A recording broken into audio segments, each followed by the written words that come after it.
going to show you how to make a lanyard out of a shoestring. So what you'll need is a shoestring and whatever you're going to attach it to, whatever you're trying to hold up. So I have like a name tag holder for an event, and it has holes in it. So what I'm going to do is simply thread the shoestring through and tie it in a knot on the back. And there you go. Pull it through. And on the other side, I will do the same thing.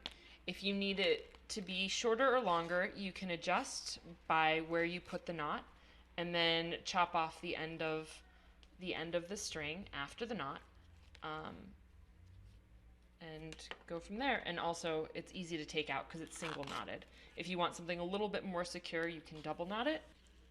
And there you go. That is how you make a lanyard out of a shoestring. I'm Laura. Thank you for watching.